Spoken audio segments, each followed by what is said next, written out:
What's up guys, Highway from GameLeap here, and in this video I'll be covering a tier list for all of the heroes in Overwatch 2. At this point in the game, I've hit GM3 on my main, and I'm approaching GM on a Sojourn only account, and I've been paying very close attention to what characters have the most impacts in my games. Before we get into it though, I just want to let you know that GameLeap is launching our website later this month, which will give you much more detailed information and supply you with all you need in order to hit GM. The content that you find there will 100% be better than anything you will find on YouTube, and you will get step-by-step guides on how to shatter the ranks with your favorite heroes. If you want half off, you can come pre-order your membership by clicking this link here. Thanks, and let's get right back to the tier list. Okay, because there are a lot of heroes, I'm going to divide this up by roles just to make it easier for you to find the heroes that you need to know. We're gonna go with tank first, and just as a note, within the tiers themselves, there is no particular order for most heroes. Starting in the D tier, we have the tank which I still think has the most fundamentally wrong with it in the current meta, Roadhog. Roadhog's sustainability is still called into question against enemy Anas and Zens, who are both really solid heroes right now. Without any shields, he is pretty much a punching bag and easy to charge Sojourn railgun shots off of, which makes it hard for his team to support him during his pushes.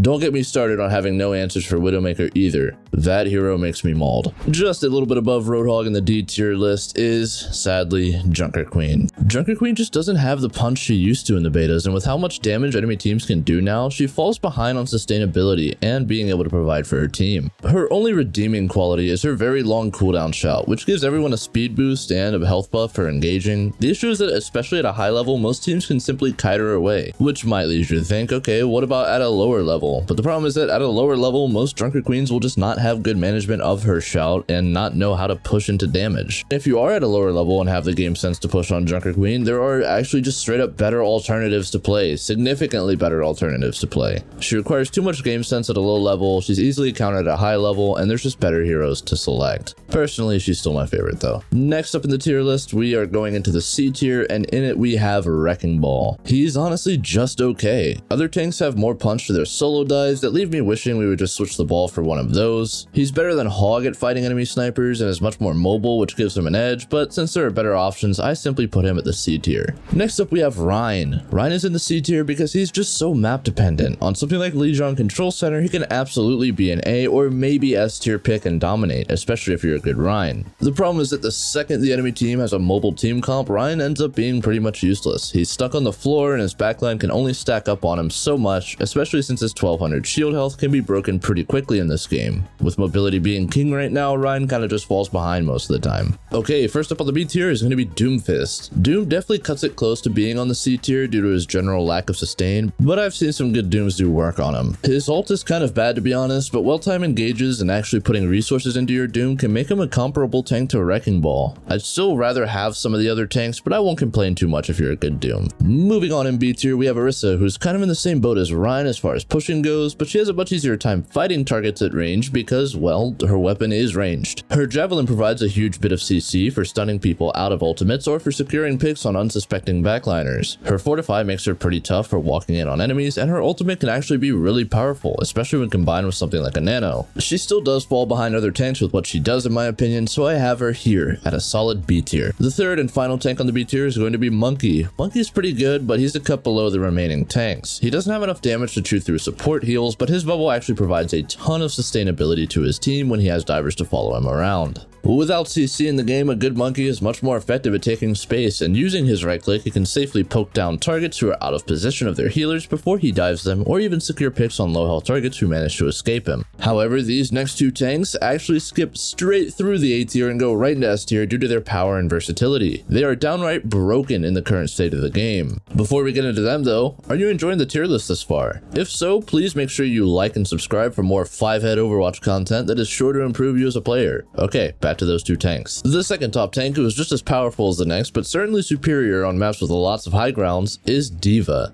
D.Va is a powerhouse. Her damage output makes her a lethal assassin and essentially adds another DPS to the team, letting her pressure out just about everybody. The defense matrix buff makes it way easier to protect your teammates from danger and chew up lots of spam, and it has the capacity to remove entire ults from the game. Goodbye Grav, goodbye Dragons, goodbye Pulse Bomb, etc, etc. Good at mitigation, good at dealing damage, and with mobility and takiness to boot, D.Va is an everything tank. S tier easily. The best tank overall in my list is of course going to be Zarya. Zarya is an absolute behemoth in ranked right now. Her 250 HP bubbles and the fact that she has 2 of them gives her team a ton of survivability in the most crucial of moments. Her bubbles can turn a Dragon Blade into something totally unstoppable, or save a teammate from dying altogether. On top of that, her damage output is significant, and she is tanky enough to usually just walk past the enemy front line and catch out squishies standing too close to their tank for an easy pick. Be sure to check out our Zarya guide for more information on how to play her. The only reason I put her above D.Va, despite being slightly more limited mobility-wise, is that in unorganized ranked play, she has an easier path to solo carry in my honest opinion, and her ultimate is significantly better. Both D.Va and Zarya are so good that they essentially bumped every tank a tier down in this list, so be sure to pick one or both of them up if you want a much easier time climbing in rank on tank. Next up, we're going to cover the support role. This role starts at the C tier, and at the C tier we have Moira. Moira is just kind of okay in Overwatch 2. Her ultimate is significantly better than it was in Overwatch 1, but it just feels as though she's a bit worse at everything else. Players are generally going to be playing more split in Overwatch 2, so she can't easily get big value out of her heals being an area of effect. On top of that, other healers do burst healing or heal faster, and it just kind of makes her heal aspect okay at best, which is really unfortunate because her damage is also kind of unappealing. To make Moira an A tier pick, you have to essentially run the perfect comp and with a group of high level players. That comp would involve Lucio and some form of 6-man dive or rush comp, which even then I'd probably just prefer a different healer anyway.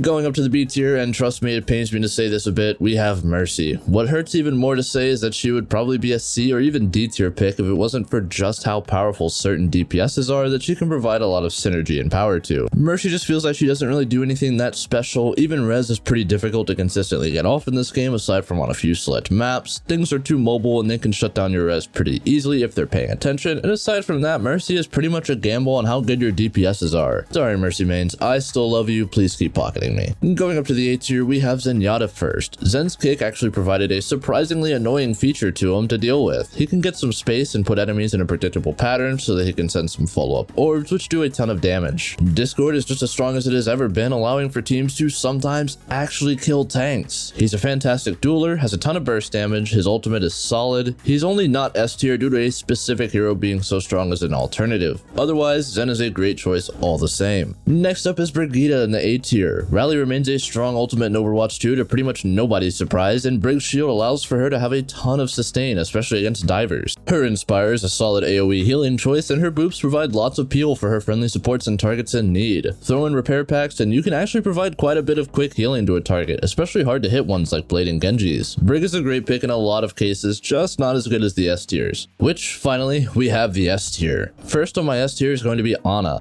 Man, Ana has gotten a huge buff to her cooldowns that people don't think about too much. Now that she can heal herself with the support passive, her nades can be used much more aggressively to look for anti on enemy teams, which are also less likely to have shields and therefore be easier to land on in general. Her nano boost is an excellent fight starter and given to the right targets can in general secure a win. With her heals being long range hit scan as well, she can keep multiple split targets up, which allows for a much more spread out team, which is a huge advantage in Overwatch 2. Next up on the S tier, we have Baptiste. I honestly think a lot of people underrate how good Baptiste is right now. He does require a decent amount of skill in the character, but Immortality Field, even with its health nerf, proves to still be an effective fight saver. His shift now is a burst heal, which is immensely annoying against things like Dragon Blade, and of course his right clicks are still the AoE burst healing monsters they've always been. He also does a ton of damage and has a decent enough ultimate that if you're a good Bap, there's lots of carry potential, especially in faster paced comps. Finally, the best support hero right now in my opinion, which I really cannot tell you how much I hate saying it, is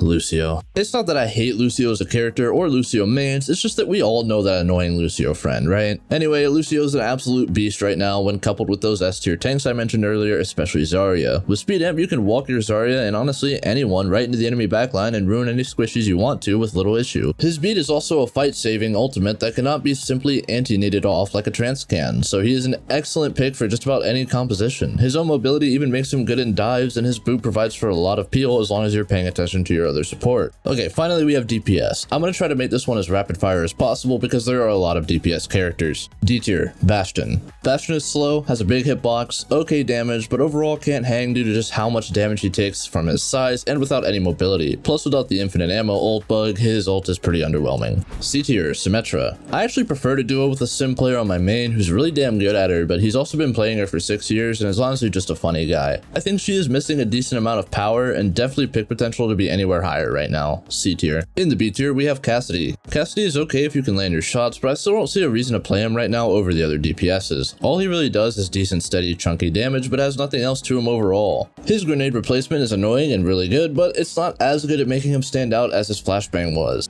Next we have Hanzo. Hanzo, if you're on, can be an A tier pick, but it's just less consistent than other snipers at getting value, and he isn't really the best spam damage dealer anymore. His dragons are also pretty good if you use them right, but overall he's just kind of overshadowed. Then we have Pharah. Pharah is actually a really solid pick, but having to pull an entire support away from the team makes it pretty difficult to justify picking her. If the enemy team doesn't have a good hit scanner, Pharah is pretty much an auto win button, but that isn't too common. Her ult is pretty good when you use your E to get in though, and trade a couple of picks. Next up is Torb. I honestly struggled between A or B for Torb, but I just don't think he's as good as some of the other A tiers. He has good spam, he can duel really well, especially if you land shots, but there's not a ton about him that makes him uniquely good in Overwatch 2 with the reduction in tanks. Molten Core is also less powerful by a big margin. B tier. Next we have Junkrat. Junk got some pretty big buffs, but he's kind of in the same boat as Torb. With one less tank, his spam damage just isn't as good, and he falls behind in pick potential to other heroes. He's pretty fun and not bad, especially since Tyre is a huge ultimate, but he's still in the B tier. Next up we have Mei. Mei is only this high on the list due to her value on certain maps with intense chokes. Lijiang Control Center, Busan Mecha Base, etc. Her value is now almost entirely in her wall and her ultimate, but that's an okay niche to have in my opinion because she is so good on those maps as a pocket pick. B tier all the same due to her lack of versatility. Moving on to the A tier, we have Widowmaker. This is my least favorite character to play against, but I cannot deny her power. She has insane long range pick potential and with fair consistency, allowing her to dominate on some maps with little counterplay for the enemy team if she is smart. Next up is Tracer. Tracer's still the same hyper mobile, high-end dueler and cleanup character she always has been. Pulse Bomb is still just as strong as ever in this game despite being difficult to land, but is actually even a bit stronger due to the reduced player count. Each pick becomes more significant due to it. Not much else to say, she's a solid A tier pick. Next up we have Soldier. Soldier is one of my favorite alternate picks. His self-sustaining mobility allows him to play more split from the team and be difficult to deal with. His ultimate feels significantly stronger in Overwatch 2 than it did in Overwatch 1, and it can often win a lot of team fights. He is an excellent pick right now, and I am never upset about having him on my team. This one may be a little bit controversial, but I have Reaper on my A tier. A lot of people seem to be under the impression that the Reaper guy is a low tier pick. I think that with a reduced CC and increased power of one tank, Reaper can be an insane pick. Furthermore, his Blossom is actually good in Overwatch 2 since you can't be stunned out of it as much, and TP is hard for the enemy team to hear. Another staple from Overwatch 1 high tier list is Echo. Echo is still pretty strong, although much less so than in Overwatch 1. Her ultimate got a pretty big nerf with having a capped health pool, but she is still strong all the same. Even to have a weak second tank has a big advantage. Her sound in this game is also much quieter, so you can get the drop on unsuspecting targets with your right click and laser beam.